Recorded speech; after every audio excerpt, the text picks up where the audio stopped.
Hello and welcome to the analysis of the Hindu newspaper dated February 27th, 2023. In this video, we are going to talk about two important newspaper articles which are going to be very important, very significant for the civil services examination. So let's just start with the first important newspaper article. Now, this particular newspaper article talks about the heat waves and the sophisticated anatomy of the heat waves, right?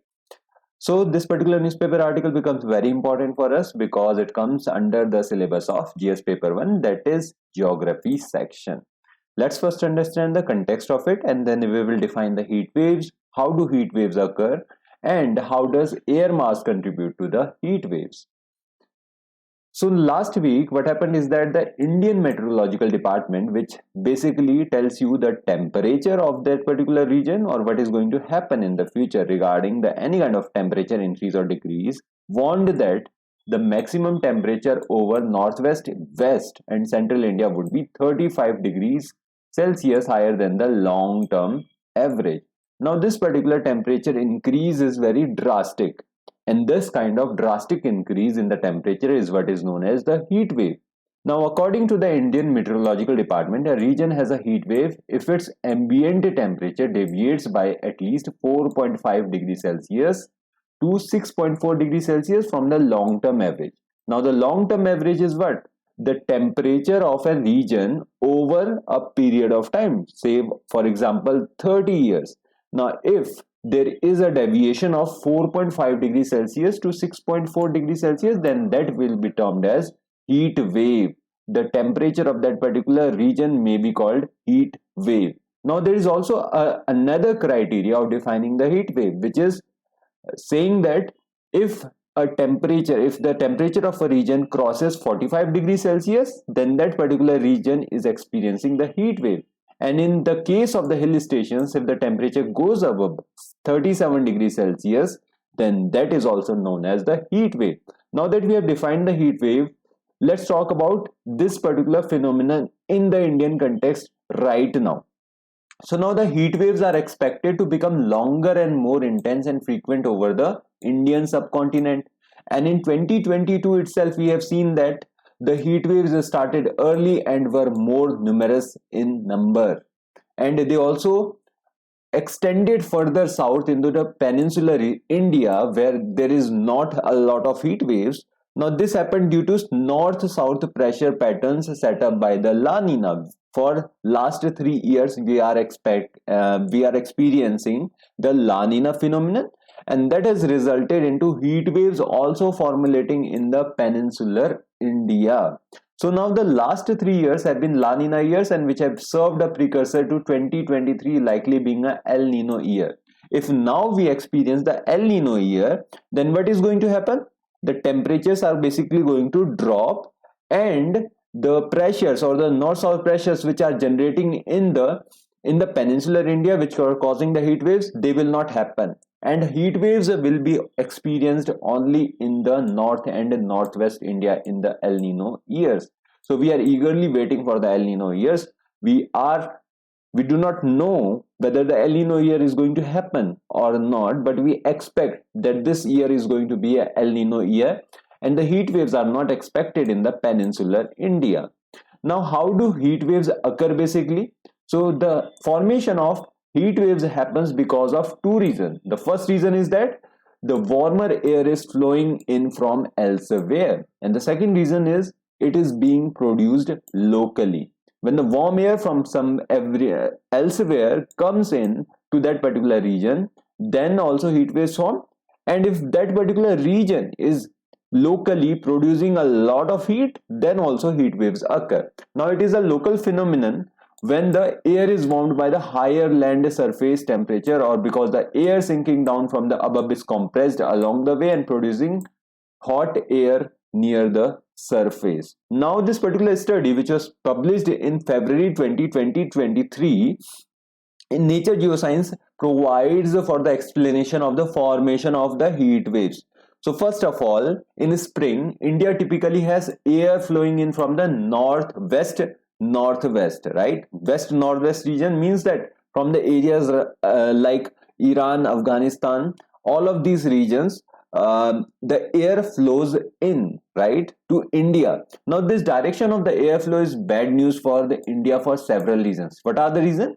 So in the context of the climate change, West Asia, which is region around the Iran, Iraq, all of this region is warming faster. Now the warm air from that particular region is flowing into the Indian subcontinent, or particularly India, right? So what happens is that the heat waves are generated because of these particular winds from the west and northwest region.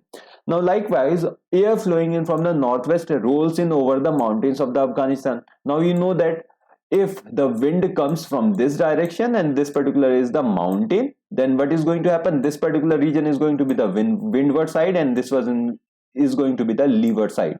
Now the windward side is going to experience some kind of rainfall, but the leeward side is not going to experience a lot of rainfall. Now what happens is that the wind rolls from this particular region, causes rain in this particular windward side, but the leeward side is going to experience what? It is going to experience a less rainfall. Now this also provides warmth to India, or heat waves in India. So while air flowing in over the oceans is expected to bring cooler air, the Arabian Sea is unfortunately warming faster than the most other ocean regions. Now this becomes a big problem for us. And this is what leads to the first reason behind the heat waves. Now the second reason behind the heat waves is that the strong upper atmospheric westerly winds that come in from the Atlantic Ocean over to the India during the spring control the near surface winds. Now anytime wind flows from the west to east, we need to remember that the winds are blowing faster than the planet itself, which is also rotating west to east. Now this particular flow of the air also leads to what? A lot of friction. Now the friction generates what? Heat, and this leads to what is known as heat. Now this descending air from the upper side to the lower side of the atmosphere leads to the compression of this particular air, and this leads to warming up or generating of some of the kinds of heat waves. And the third reason behind this particular heat waves is the lapse rate. So the lapse rate is what? The rate at which the temperatures cool from the surface to the upper atmosphere, and this particular phenomenon is declining. That is the cooling of the surface temperature. Now this particular thing is declining because of the global warming. So in other words, global warming tends to warm the upper atmosphere faster than the air near the surface, and this in turn means that sinking air is warmer due to global warming and thus produces heat waves as it sinks and compresses. So these are the three reasons which have been outlined in this particular research, which has been published in the Nature Geosciences. They talk about the formation of the heat waves. Now that we have talked about the formation of the heat waves, let's talk about how the air masses contribute to the heat waves, because we have seen the role of the air masses is very wide. Now other factors that affect the formation of the heat waves are the age of the air mass and how far it has traveled. Now if that particular air is traveling 800 to 1600 kilometers, then that particular air mass is going to be 2 days old, and this particular air mass is going to be basically more heated because of the friction in between the air masses, and this will lead to what? Heat waves. And at the same time, if it is 200 to 400 kilometers and barely a day old, it will be less warm than the 800 to 600 kilometer air mass, right? So in the peninsular India, we will experience in the El Nino years a controlled heat wave, right? So as a result, they are on the average less intense, these 200 to 400 kilometers traveling air mass, right? So in some, heat waves have a very sophisticated anatomy with important implications for how we can predict them. But nonetheless, early warning systems can take advantages of the processes, modes of formation, location, and age of the air mass to improve the quality of warnings and also increase how soon they can be issued. Now, sizable investments in the human and computational resources are a very good way forward in improving our forecast skills in terms of heat waves, right? So this is it regarding this particular newspaper article. Let's now head to the next important newspaper article. Now this particular newspaper article talks about E-Sanjeevani portal or E-Sanjeevani application. And these kinds of newspaper articles become important for the GS paper 2, that is issues related to health. Let's now understand the context of it, and then we will understand what is this E-Sanjeevani application. Now, Prime Minister Narendra Modi in the 98th episode of his radio address, that is Man Ki Baat, said experiments such as E-Sanjeevani application had ensured medical services to people living in far-flung areas of the country. Now, what is E-Sanjeevani? E-Sanjeevani is basically a doctor-to-doctor telemedicine system being implemented under the Ayushman Bharat Health and Wellness Centers. If any of the doctors has any any of the doctors in the far-flung areas has any kind of doubt in the terms of practice, then he or she can remove their doubts in the via the means of technology, right? So now Ayushman Bharat Health and Wellness Centers are envisaged to be the platform for the delivery of an expanded range of primary healthcare services closer to the communities. Now it connects, basically this E-Sanjeevani connects all 150,000 health and wellness centers under the hub and spoke model. One center is going to be the hub, then the others are going to be the spoke, and if there's any kind of problem, then you can always go forward to the hub. The spokes can always go to the hubs in terms of any kind of consultation that is required. So presently telemedicine is being provided through more than 3,000 health and wellness centers in the 10 states, right? So this is basically E-Sanjeevani, a doctor-to-doctor telemedicine system or telemedicine portal, right, which solves the problems of the doctors in terms of consultation to the other doctors. Now that we have also E-Sanjeevani OPD, which was basically launched amid the COVID-19 pandemic to enable patient-to-doctor teleconsultation. Basically, a patient can go to the doctor. He does not have to go to the doctors.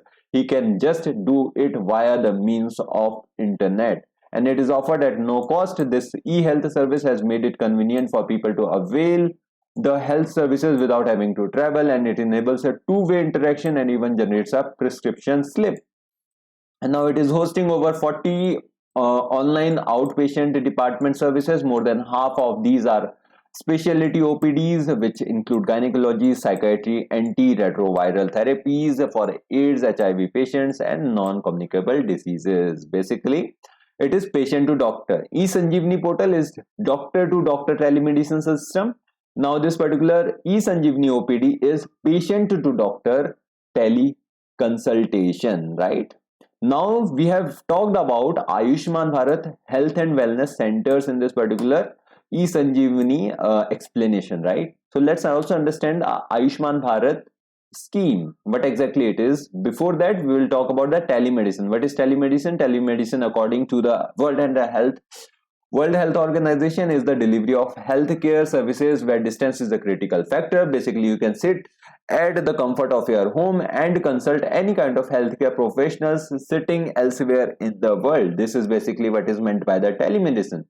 Now we also have a term called teleconsultation, which is basically the application of the telemedicine to provide consultation. Now it uses IT to facilitate communications between a patient and a doctor who are otherwise geographically separated. And E-Sanjeevani OPD is a prime example of teleconsultation, right?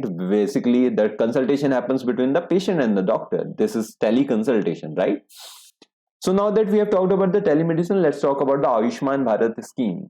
So Ayushman Bharat is a flagship initiative that attempts to move away from the sectoral and segmented approach of service delivery to a comprehensive need-based healthcare service. In this particular case, in the Ayushman Bharat, this particular scheme was launched with an aim to move towards a provision of universal healthcare in the country, and quality health center is one which is affordable and elusive, and we envision to provide quality healthcare. Now it holds the providers accountable for cost and quality, and it translates into a reduction in the disease burden.